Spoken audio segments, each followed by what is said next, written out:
todos os parlamentares e senadores a ocuparem os seus lugares em Brasília, porque foram motivados por uma chamada muito peculiar, que foi a liberar o 13º salário de senadores e deputados federais, e só receberia quem tivesse a sua representatividade estabelecida ou justificada a sua vacância no plenário.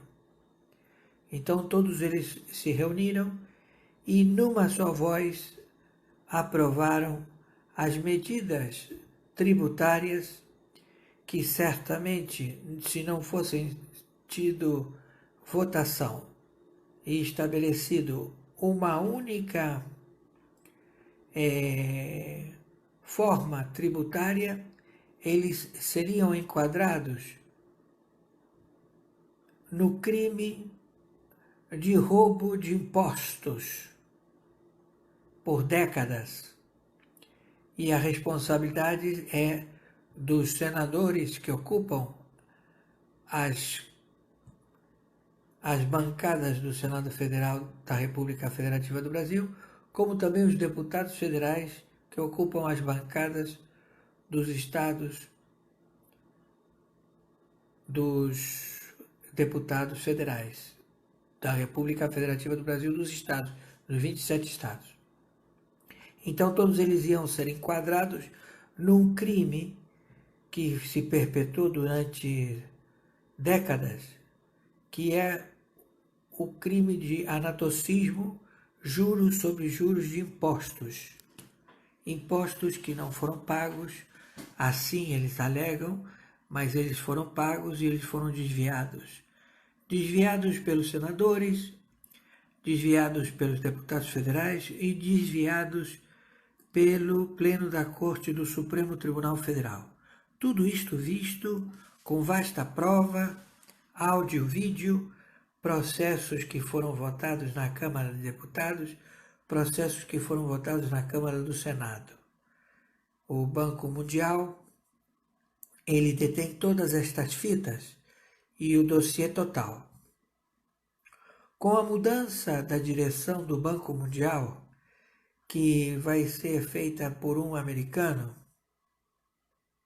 e que vai estabelecer uma distribuição de 100 bilhões de dólares para os países que estão alinhados com o reset ouro monetário padrão estabelecido pelo Sr. Trump, estes países serão beneficiados com a ajuda do Banco Mundial. E a Europa totalmente falida, como também a África, enfim, todos os países que estão estabelecidos dentro de uma composição de geopolítica econômica feita por moedas podres, sem valor, ou fundos derivativos que querem estabelecer moedas virtuais, eles todos fracassaram. Então, a China fracassou e principalmente a sua área armamentista espacial.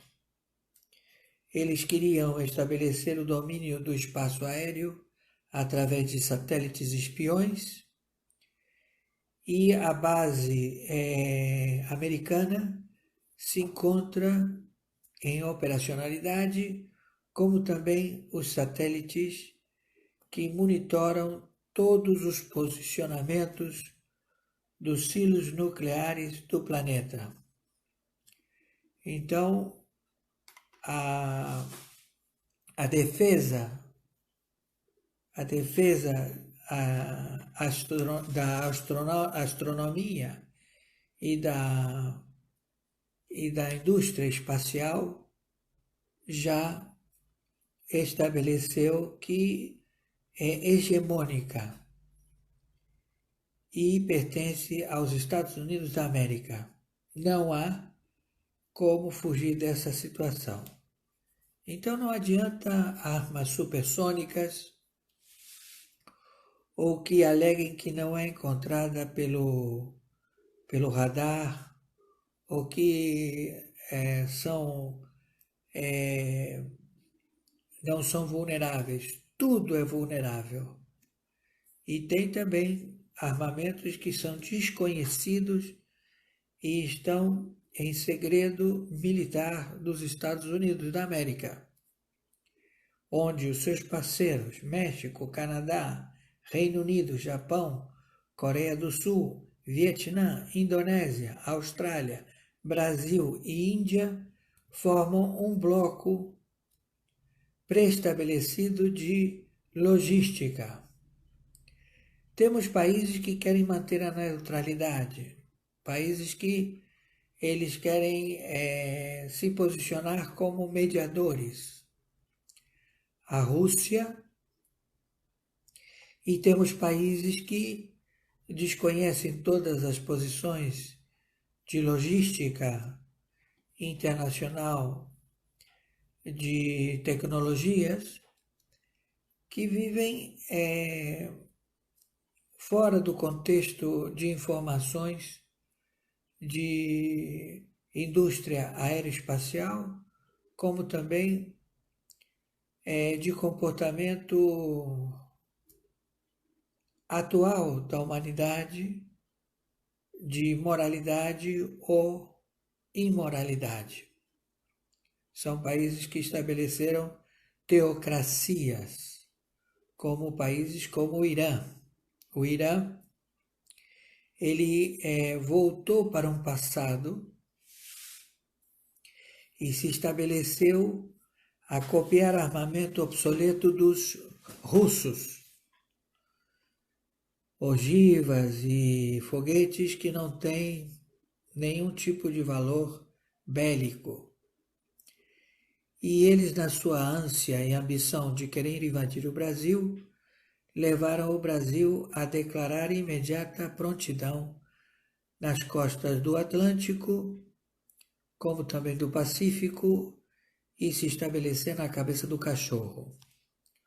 Os 9 governadores do Nordeste estão enquadrados dentro da Lei de Segurança Nacional, pré-estabelecido na Lei Marcial. O Brasil se encontra em guerra e então as leis elas operam através do Supremo Tribunal Militar. O Supremo Tribunal Federal ele carece totalmente de relação a ser estabelecida qualquer atitude internacional. Eles não são reconhecidos internacionalmente. O que eles fazem são mandos e desmandos, mostrando que eles determinam as suas primeiras instâncias dos tribunais dos juízes regionais eleitorais de primeira instância a serem subordinados ao Supremo Tribunal Federal. Mas eles não têm nenhuma operacionalidade no mundo internacional. O Supremo Tribunal Federal não representa o Brasil nas áreas internacionais. Ele sofreu o mesmo destino que a Corte Suprema da Venezuela, onde o seu presidente do Supremo Tribunal Federal da Venezuela tem a sua cabeça prêmio por $5 milhões. Não é dado valor auferido a nenhum membro da Corte do Supremo Tribunal Federal, posto que eles já estão com vasto material probatório de crimes consecutivos, crimes múltiplos, praticados através de gravações monitoradas pelo Banco Mundial, registradas em áudio e vídeo, aprovações de leis, comportamentos no pleno da corte, trocas de insultos, ilações e denúncias de verdadeiros crimes praticados contra a população da República Federativa do Brasil. Os seus patrões, que foram os membros do executivo em sua época, que levaram eles para assumir o cargo vitalício de ministros da Corte do Supremo Tribunal Federal, já estão também catalogados dentro da Lei de Segurança Nacional, na Lei Marcial Internacional, que estabelece a captura dos mesmos. Então, o que nós temos é o senhor presidente da República, o senhor Jair Messias Bolsonaro, ele não depende mais da concordância ou discordância do Senado Federal, da Câmara de Deputados e do Supremo Tribunal Federal. A obrigatoriedade da lei estabelece que sejam estabelecidas diretrizes domésticas internas a serem executadas pelo Poder Judiciário. Então, o Poder Judiciário constituído no Brasil, ele deve permanecer, mas ele não é operante perante a sua punibilidade. Não existe a prisão em primeira instância e em segunda instância, porque o processo ele não é avermado pela legitimidade dos senadores e deputados federais. Foram de responsabilidade dos senadores e deputados federais que levaram a Suprema Corte do Supremo Tribunal Federal a erro cometido em estabelecer um país refúgio para o crime do narcotráfico e também de vários outros delitos internacionais econômicos. Então, os autores e coautores destes crimes já estão filmados em áudio e vídeo pelo Banco Mundial. O Banco Mundial patrocinou em todas as casas legislativas o sistema de áudio e vídeo em votações, em discussões de projetos que faziam parte de estabelecer leis ou decretos. E como estes decretos e estas leis foram formatadas, votadas pelos seus respectivos partidos políticos, os seus interesses, e todos eles foram monitorados através dos depósitos bancários em suas contas no Brasil e no estrangeiro. No Brasil, não há possibilidade, unicamente sendo adido militar ou estabelecida uma conta para arrimo econômico de sobrevivência a qualquer mandatário que esteja exercendo uma função no estrangeiro pode deter conta no exterior. Os estrangeiros residentes no Brasil, eles têm o direito de ter contas sempre e quando estas contas elas já teriam existido no passado. Então, tudo isto está sendo já foi investigado, já foi visto. A contabilidade de 60 agências de inteligência e milhares de agentes especialistas em tributação matemática elaboraram toda a pesquisa e chegaram ao conhecimento de como eles formataram estes crimes múltiplos. Então, vocês veem que na atuação do Tribunal Regional Eleitoral de São Paulo, quando determinou a captura e prisão de elementos que procederam a crime de Caixa 2 para a pretensão de senador do José Serra, eles apuraram unicamente em São Paulo em um único procedimento